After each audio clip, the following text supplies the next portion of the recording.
Mais um estudo hoje aqui no canal em nome do nosso Senhor Jesus. Hoje nós falaremos sobre Jairo, não é? Sobre a filha de Jairo que morreu e que Jesus veio, tomando-o pela mão, a ressuscitou. Nesse estudo, com certeza, vamos aprender muita coisa. Mas é muita coisa nesse estudo, pelo nome do nosso Senhor Jesus. Jairo era o principal da sinagoga, quer dizer, o principal da igreja, digamos, o principal pastor da igreja, não é? Havia várias sinagogas ali, né, em Israel, e uma dessas sinagogas, uma dessas igrejas era a igreja de Jairo. Ele era o chefe, não é? E havia os outros, que eram os obreiros, que estavam com ele, que trabalhavam com ele na sinagoga. Então, houve um problema. Jairo teve um problema. Mas Jairo era um homem de Deus, era um sacerdote. E ele cria em Deus, ele conhecia as Escrituras. Com certeza servia a Deus, ele era o principal, tinha que servir a Deus. Né? Servia, não é? Na igreja, na sinagoga.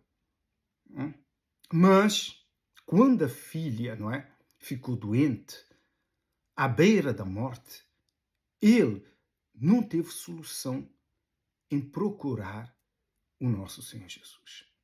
Mas sendo ele judeu, né, e principal da sinagoga, por que procurou o nosso Senhor Jesus? Essa é a questão. Vamos ler aqui e veremos que Jairo, ouvindo falar de Jesus, ele acreditava em Jesus. Acreditava. Vamos ler para entender o porquê o Senhor Jesus, entre aquela grande multidão, não é? À beira-mar, decidiu ir à casa de Jairo. Era uma coisa que Jesus não fazia sempre, mas fez. E vamos entender o porquê o Senhor Jesus fez. Tendo deixado aquela multidão onde estava à beira-mar, ir até a casa de Jairo, com seus 3 discípulos, deixou o resto dos discípulos lá com o povo e seguiu com Jairo para a sua casa. Aqui no livro de Marcos 5, começa no versículo 21, diz assim: tendo Jesus voltado no barco, para o outro lado, afluiu para ele grande multidão, e ele estava junto ao mar. Aqui mostra o quê? Se as pessoas sabiam que Jesus, ouviam que Jesus vinha no barco do outro lado do mar, as pessoas começavam logo a ir ter com o nosso Senhor Jesus. E ia uma grande multidão, porque sabiam que Jesus ia curar a todos. E enquanto Jesus esteve aqui na terra, curou a todos. Todos que foram até ele curou, ele libertou. Então, havia, não é, qualquer pessoa, não é, que ouvisse falar que o Senhor Jesus estava ali, não é, iam ter com o Senhor Jesus. Até os dias de hoje, nunca existiu nenhum profeta, nem os grandes pregadores de evangelho os dias de hoje, que fez o que o Senhor Jesus fez. Não existe e nem existirá. Era uma grande multidão. E o poder do nosso Senhor Jesus era extraordinário. Jesus curava, ressuscitava, libertava a todos. E não ficava nenhum para trás. Isso só aconteceu com o nosso Senhor Jesus. Não acontece com os homens cheios do Espírito Santo nos dias de hoje. E nem do passado. Somente com o nosso Senhor Jesus. Grande multidão. Mas grande multidão. Aonde o Senhor Jesus ia, iam atrás. Se soubessem que estavam ali, que o Senhor Jesus estava ali, ia atrás ao encontro do nosso Senhor Jesus. E continua a dizer assim: e eis que se chegou a ele um dos principais da sinagoga, da igreja. Sinagoga é a igreja dos judeus, chamado Jairo. E vendo-o, prostrou-se aos seus pés quando Jairo viu o nosso Senhor Jesus, não é?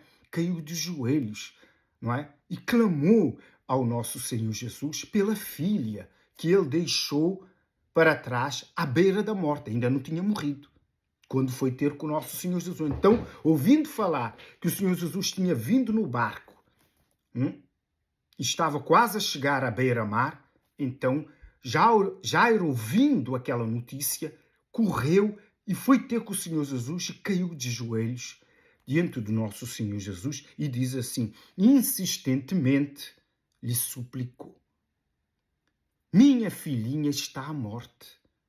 Vem, impõe as mãos sobre ela para que seja salva e viverá. Quer dizer, Jairo, sendo o principal, vejamos, principal da sinagoga, podia ser um orgulhoso, porque ele conhecia a palavra de Deus. Ele podia não aceitar a ajuda do nosso Senhor Jesus. Mas ele foi humilde, ele creu, ele não quis saber quem ele era, não é? Por isso que ao ler esse texto, explica e fala várias vezes o chefe da sinagoga. Qual é, não é? O chefe da sinagoga que vai se humilhar perante o nosso Senhor Jesus. É muito difícil. Por isso, essa é a causa que o nosso Senhor Jesus deixou aquela multidão para trás e foi com Jairo até a casa dele. Porque Jairo se humilhou aos pés do nosso Senhor Jesus e insistentemente lhe suplicou. Lhe suplicou. Jairo, não é? Não quis saber daquela multidão que lá estava.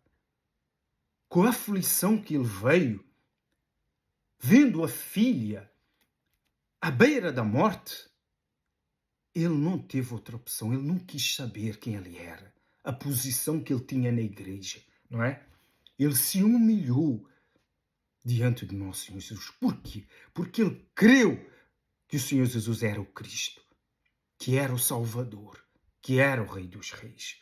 Então, o nosso Senhor Jesus disse assim, não, o Senhor Jesus foi com ele. Falava ele ainda, vejamos, falava ele ainda, quando chegaram alguém da casa do chefe da sinagoga, quem? Os familiares de Jairo. A quem disseram, a tua filha morreu. Para que ainda incomodas o mestre? Quer dizer, vejamos que o diabo tenha visto a fé, a humildade, a coragem desse Jairo, desse homem que era principal, não é? Dos sacerdotes. Então, trouxe os seus familiares, usados pelo diabo para tentar minar a fé desse homem que era Jairo. Porque Jairo tinha fé que o Senhor Jesus podia curar e ressuscitar a sua filha. Mas o diabo trouxe uma palavra negativa através dos seus familiares. Ainda Jairo estava ali, suplicando, insistindo com o nosso Senhor Jesus. E chegou aquela voz. Mas Jairo não deu ouvidos àquela voz, era a voz do diabo. Quer dizer, então se Jairo parasse para ouvir os seus familiares, com certeza o Senhor Jesus não teria ido com ele e não teria ressuscitado a sua filha de 12 anos de idade. E o Senhor Jesus diz assim, não incomodas o mestre, mas Jesus, sem acudir a tais palavras, quer dizer, dos familiares de Jairo, Jesus viu que era o quê? A voz do diabo. Jesus ignorou. Disse ao chefe da sinagoga, não temas, crê somente. Crê somente, não temas. Não tenhas medo. Quer dizer, mesmo que tenha chegado essa informação que a sua filha morreu, crê somente. Contudo, não permitiu o Senhor Jesus, vejamos, não permitiu que alguém o acompanhasse, senão Pedro, Tiago e João. Vejamos que o Senhor Jesus, não é? Tinha os seus discípulos que estavam sempre mais perto dele. Tiago, Pedro e João. Mas por que em todos os evangelhos, não é? Não se ouve falar dos outros discípulos? Entre os discípulos existe diferença e diferença. Entre os servos de Deus existe, para Deus, diferença. Existe diferença. Não que Deus faça diferença, mas são eles que fazem diferença para com Deus. Somos nós que fazemos a diferença, não é? E já tinha pregado no outro estudo. Jesus escolheu a Pedro por líder por causa do espírito de Pedro. Tiago e João por outro motivo. Algo que havia nestes 3 homens que não havia no restante dos discípulos. Se houvesse alguma coisa a mais entre os outros discípulos, jamais, mais tarde, o Senhor Jesus teria escolhido a Paulo. Paulo tinha o espírito de líder, espírito de coragem, igual a Pedro. Para que Jesus precisava de mais um discípulo após a sua morte, se ele já tinha os 11 discípulos? Porque Jesus não escolheu a Matias. Isso foi os discípulos para poderem colocar um no lugar de Judas Iscariotes, não é? Quem Jesus escolheu foi Paulo. Por isso, no dia da salvação, dos 12 discípulos, que são os 12 anciãos, que são 24, mas 12 são os 12 discípulos do Senhor Jesus, não está Matias, está Paulo. Paulo é um dos 12 que está sentado dos anciãos. E João também, mesmo quando João teve aquela visão do Apocalipse e viu os 24 anciãos, ele viu, um deles era ele. Ele é que não sabia. E isso está escrito aqui, não é? Aqui nos evangelhos. Agora não sei onde está. Que Jesus disse que sentariam no seu trono os seus discípulos. Quer dizer, os 12 dos discípulos do Senhor Jesus, que são os 12 anciãos, e também, não é? Em Apocalipse, existe ali no segundo céu, onde era o Éden, 12 territórios com o nome dos 12 apóstolos.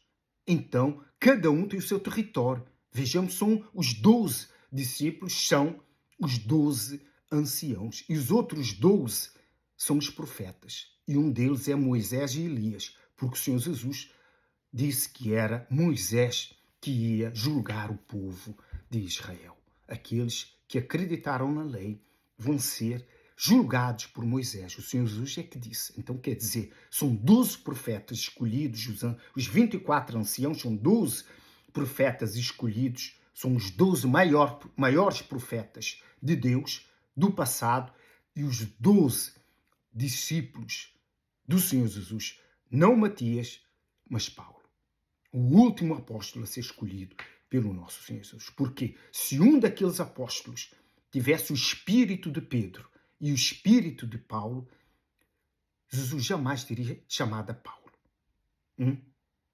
Para ver que o espírito do homem faz diferença diante de Deus. Se não fizesse, jamais, não é? Deus enviaria o espírito de Elias para João Batista, porque João Batista veio no espírito de Elias. Por isso o Senhor Jesus disse: Elias já veio, mas vós não o reconheceste. Não foi a alma de Elias, não é, que voltou, mas o espírito pode voltar. Deus pode fazer regressar, porque o espírito pertence a Deus. Isso mostra o quão importante para Deus é o nosso espírito. Por isso que Deus não conta com homens covardes, que não têm espírito de guerra, não conseguem enfrentar o diabo, pastores fracos. Deus não é com esses homens. Não é com esses pastores. Tenha atenção a isso. Deus não escolhe ninguém à toa, não é? E não é porque ele fez diferença. Somos nós que fazemos a diferença. É o nosso espírito que faz a diferença. Vamos continuar o estudo aqui. Então, chegando à casa, o Senhor Jesus, do chefe da sinagoga, viu Jesus o alvoroço e os que choravam e pranteavam muito. Então, quando o Senhor Jesus chegou na casa, não é, de Jairo, então os familiares, os amigos, os vizinhos que lá estavam a chorar, não é, em alta voz. E era um grande barulho que havia ali. Ao entrar, lhes disse: por que estáis em alvoroço e chorais? A criança não está morta, mas dorme. Quando o Senhor Jesus, não é, afirmou isso, então diz aqui assim, e riam-se dele, quer dizer, zombavam do Senhor Jesus, quer dizer, este está maluco, ela morreu, agora está a dizer que ela não morreu, está a dormir. Para Deus, os que estão salvos, não é? Não existe a morte. Para os salvos não existe a morte. Se a pessoa morrer, a pessoa fica num estado de dormir. Um estado de dormir. Por isso é que o Senhor Jesus disse que eu sou a ressurreição e a vida, não é? E vai ressuscitar no fim dos tempos as almas da primeira ressurreição. Quem ressuscita é o Senhor Jesus. Se o Senhor Jesus não ressuscitar, as pessoas não ressuscitam, que é o caso da segunda ressurreição das pessoas que irão morrer no fim dos tempos. Os da segunda ressurreição não ressuscitarão. O Senhor Jesus não os vai ressuscitar, porque no fim dos tempos eles não aceitarão o novo evangelho que será pregado. Porque este evangelho que nós pregamos hoje, daqui a 100, 200 anos, ninguém mais terá lembrança desse evangelho. Porque isso vai ser apagado de toda a internet. Isso vai desaparecer. Vai permanecer por 100 ou 200 anos. Porque vai passar de pessoas por pessoas. Mas a palavra, assim que nós lemos hoje, com essa liberdade nós pregamos, daqui a uns 100 anos não existe mais. Porque o anticristo vai apagar tudo. Assim que ele tomar o poder, assim que a igreja do Senhor Jesus não for arrebatada, tudo será apagado. Tudo o que se fala do nosso Senhor Jesus será apagado. Por isso é que haverá necessidade de um novo evangelho. Vai ser trazido do céu. Um novo evangelho, como diz lá em Apocalipse, e vai ser pregado aqui na terra. Se é por anjos ou por homens, não sei. Não está bem claro. Talvez seja por anjos, mas eu também não sei. Então, mas vai ser pregado um novo evangelho, não é? Vai ser pregado. E esses da segunda ressurreição, que vão ser esses, por causa desse evangelho, não vão aceitar, não é? Esses não irão ressuscitar. Mas as pessoas que morrem hoje, não é? Jesus sabe de todas as pessoas, de todas as almas que vão ser salvas. E vamos ler mais para frente para que você entenda. Vamos continuar agora esse raciocínio. E riam-se dele. Tendo ele, porém, mandado sair a todos. Por que mandou sair a todos? Então, já que não acreditaram, começaram a zombar do Senhor Jesus, Jesus mandou sair a todos ali de dentro de casa. Tomou o pai e a mãe, quer dizer, Jairo, a mulher dele, e os 3 discípulos que foram com ele, não é?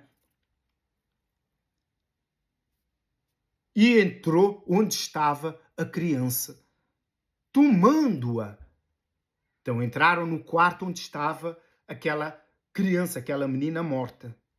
Só ele, Jairo, a mulher de Jairo e os 3 discípulos. Então, Jesus entrando no quarto, diz assim, tomando ela pela mão, assim como fez com a sogra de Pedro, disse, Talita cumi, que quer dizer, menina, eu te mando, levanta-te. Uma palavra. O Senhor Jesus chegou, segurando a mão da menina que já estava morta, com a palavra do Senhor, por ordem da palavra do Senhor Jesus, a alma voltou. A alma voltou para o corpo dessa menina, assim como também o Senhor Jesus chamou a Lázaro. Os céus, quando ouvem a voz do Senhor Jesus, é uma ordem, não é? Foi quando Jesus chamou a Lázaro, a alma de Lázaro retornou imediatamente e Lázaro se levantou. A autoridade que o Senhor Jesus tanto tem no céu, na terra e debaixo da terra. Tomando pela mão, disse, Talita cumi, que quer dizer, menina, eu te mando, levanta. Imediatamente a menina se levantou e pôs-se a andar, pois tinha 12 anos. Então ficaram todos sobremaneira admirados. Mas Jesus ordenou-lhes expressamente que não o dissesse a ninguém. Claro que iam espalhar, não é? Mas o que eu quero chegar aqui, nessa mensagem, é o que o Senhor Jesus disse. A menina dorme. Para entendermos isso, não é? Temos que entender o que o Senhor Jesus, não é? O que Paulo falou ali no primeiro capítulo de Efésios e também o que Deus falou a Jeremias, não é?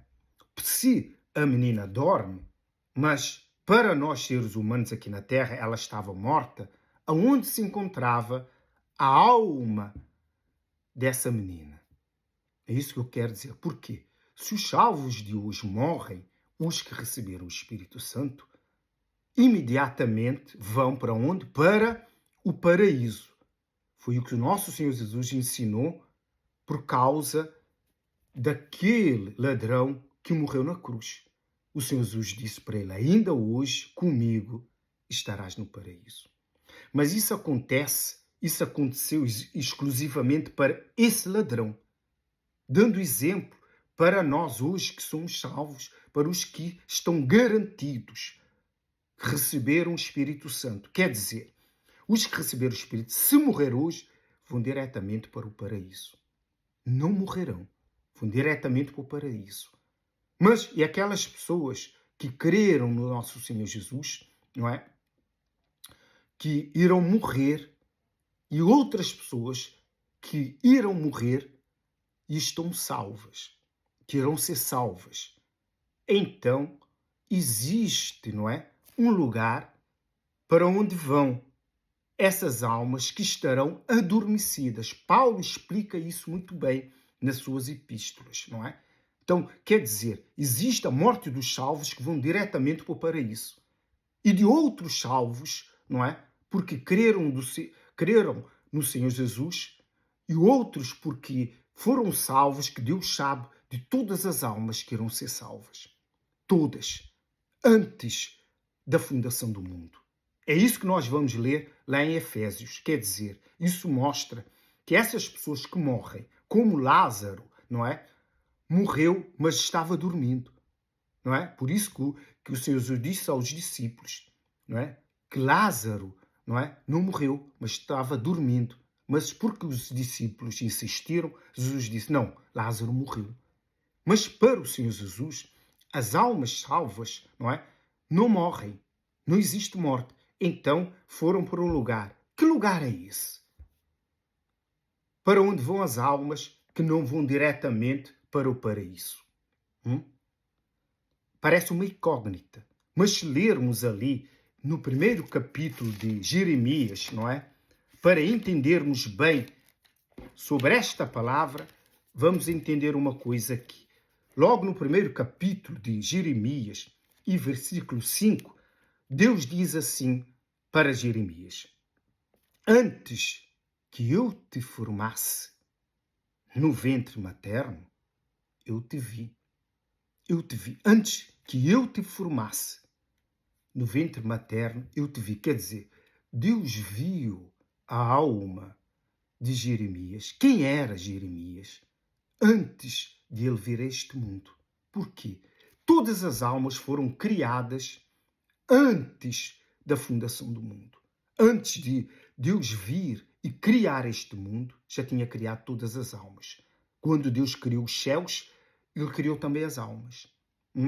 E as almas estavam onde? No céu. E ali estavam o quê? Adormecidas. Esse é o mesmo lugar por onde voltam as almas que estão salvas, que irão ser ressuscitadas na primeira ressurreição. Elas voltam para o mesmo lugar que um dia vieram aqui para a terra. Por isso é que Deus disse a Jeremias, antes, não é? Antes que eu te formasse no ventre materno, eu te vi. Antes que eu te formasse, quer dizer, todas as almas, quando vêm para o corpo de uma mulher que está grávida, que engravidou, o Espírito de Deus vem juntamente envolvido na alma e entra naquele feto que a mulher, não é? Da gravidez da mulher, e o próprio Espírito de Deus forma esse ser humano, que é, não é? Um milagre da natureza que ninguém sabe esse mistério. Por quê? Não é mistério, é o poder de Deus. É Deus que forma todo o corpo humano dentro do corpo de uma mulher. Se o Espírito de Deus e a alma não entrar, o feto não se forma. Por isso que, segundo a ciência, não é? A mulher engravida no primeiro mês, nas primeiras 2, 3 semanas ou no primeiro mês, a alma ainda não se encontra ali. Então, Deus vem com o espírito e a alma e forma dentro do corpo materno da mulher o ser humano. Por isso é que Deus disse a Jeremias, antes que eu te formasse no ventre materno, eu te conheci. Quer dizer, Deus viu o futuro de Jeremias antes mesmo de ele nascer aqui, nessa terra.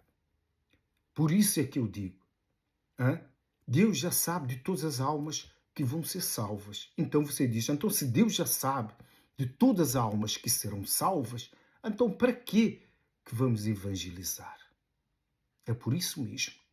É por causa das almas que irão ser salvas, que vão aceitar o nosso Senhor Jesus, porque estão predestinadas em o nome do Senhor Jesus para a salvação.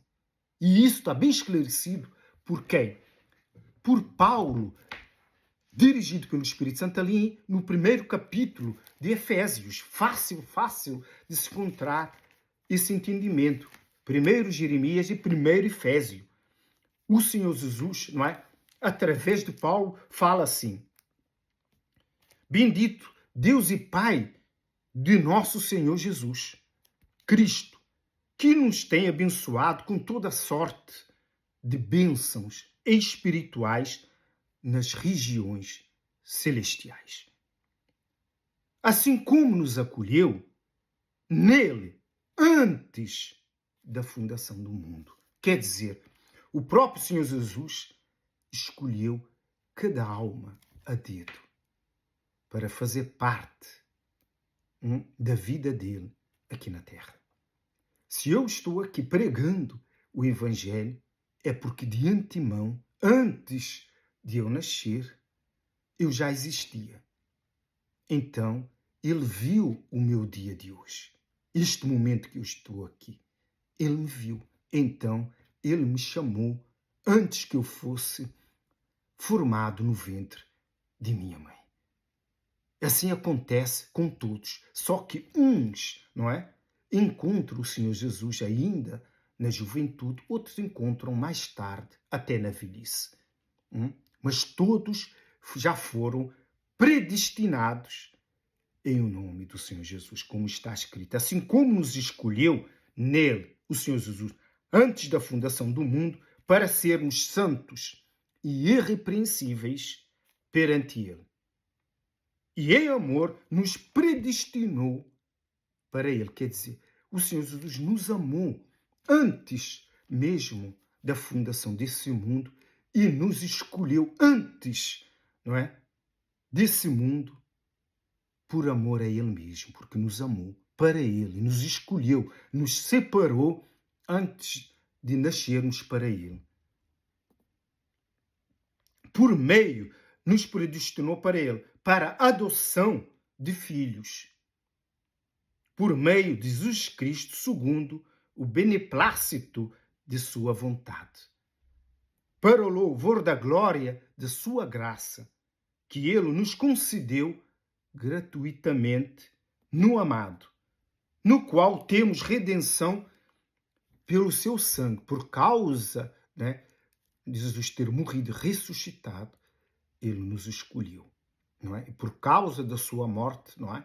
Muitos são salvos, não é? E remissão de pecados, segundo a riqueza da sua graça, que Deus derramou abundantemente em nós, em toda sabedoria e prudência, desvendando-nos o mistério da sua vontade. Não é? O mistério que estava escondido porque nos escolheu antes da fundação do mundo. Quer dizer, Deus consegue ver toda a nossa vida antes mesmo de nós nascermos. Por isso que Ele já sabe quem vai ser salvo e quem não vai. Segundo, de fazer convergir nele, na dispensação da plenitude dos tempos, até chegar o nosso dia, não é? Todas as coisas, tanto as do céu como as da terra. Nele digo, no qual também temos feito herança, predestinados segundo o propósito dele, que faz todas as coisas conforme o conselho da sua vontade, a fim de sermos para louvor e glória, nós, os que de antemão esperamos em Cristo. E em que também nós, vós, aí Paulo fala para os outros que estão já salvos em Cristo, depois que ouviste a palavra da verdade e o evangelho da vossa salvação, é por isso que nós temos que evangelizar, tendo ele também crido, foste selado com o Espírito Santo da promessa, o qual é o penhor da nossa herança, até o resgate da sua propriedade que somos nós, que ele mesmo vem nos resgatar, não é? Através do arrebatamento, em louvor da sua glória. Aqui explica muito bem, não é, a predestinação, não é, a escolha da nossa alma antes de nós virmos a este mundo. O Senhor Jesus conhece a todos, todas as almas que Deus criou desde, não é, a fundação, antes da fundação do mundo. E o grande exemplo que ele deixou foi o exemplo quando ele falou com Jeremias.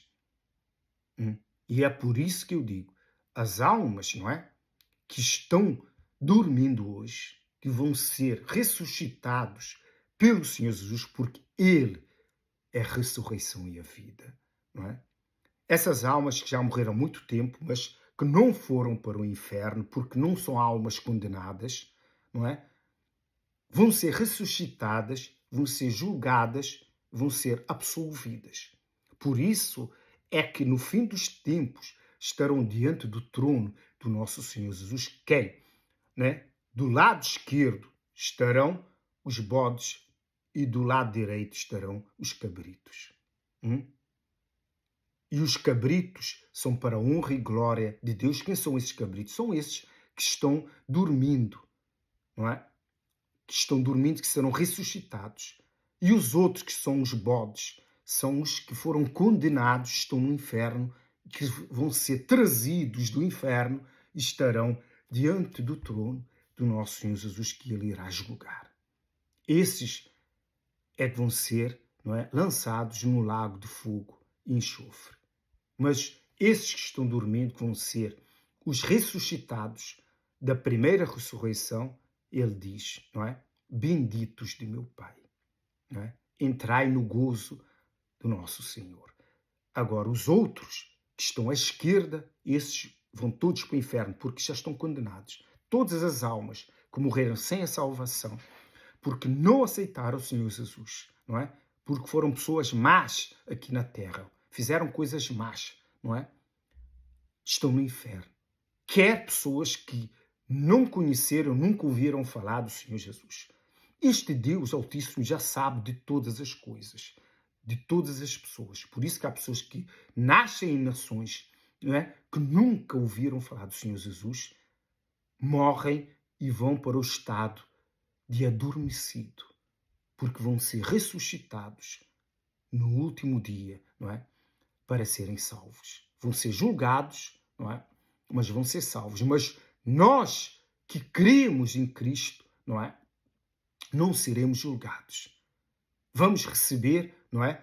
Já passamos da morte para a vida. Nós não morremos, não é? Iremos diretamente para o paraíso. E lá vamos esperar o dia do galardão, não é? É o julgamento dos salvos, não é? Não vamos ser, porque nós não vamos passar pelo julgamento, mas o galardão, não é? Vai mostrar aquilo que nós fizemos para Cristo, o que nós merecemos. Todos vão receber o que merecem, não é? E talvez vai haver muita surpresa. Muitos vão pensar que vão receber, não é, tais galardões. E não. O Senhor Jesus é justo no galardão, não é? Esse vai ser o julgamento dos salvos, não é? Só vão ser julgados aqueles que estarão dormindo, não é? Que são os da primeira ressurreição. Mas nós não fazemos parte dos salvos de hoje, que servem a Cristo, que creem a Cristo, que receberam o Espírito Santo, não. São os que estão dormindo, não é? E os outros que nos estão a dormir estão no inferno, não é? Esses já estão mortos, já estão julgados e serão lançados no lago de fogo e enxofre, juntamente com o diabo, com todos os demónios, falso profeta, não é? E o anticristo. Há uma diferença, não quer dizer, há duas maneiras, não é, de ser salvos. Um salvo que vai diretamente para o céu e outro que vai ficar diretamente dormindo até o fim dos tempos, que são os da primeira ressurreição. Dá para entender agora porque que Paulo fala dos que estão dormindo, não é? Para muita gente faz confusão, então, se o Senhor Jesus disse para o ladrão na cruz que ainda hoje estarás comigo no paraíso, como é que as almas estarão dormindo? Estarão. Há os que estarão, porque há muita gente que não conhece neste mundo o nosso Senhor Jesus que vai ser salvo. Mas essas almas não têm direito de ir diretamente para o paraíso, mas estarão dormindo para serem acordadas, ressuscitadas pelo nosso Senhor Jesus, porque vão ser julgadas. Mas essas todas vão passar um julgamento e serão benditos do meu Pai. Não é os salvos vão diretamente, não é? Que somos nós que cremos e vivemos para o nosso Senhor Jesus. É diferente. Não há igualdade nisso. Não há Deus de igualdade em relação a isso, não é? Nós que queremos e sacrificamos hoje, não é? Renunciamos a nossa vida pelo nosso Senhor Jesus, então, ao morrermos, a gente vai diretamente para o paraíso. E os que estão dormindo só vão ser ressuscitados no fim dos tempos e estarão diante do trono do nosso Senhor Jesus. Pelo nome do Pai, do Filho e do Espírito Santo. Graças a Deus.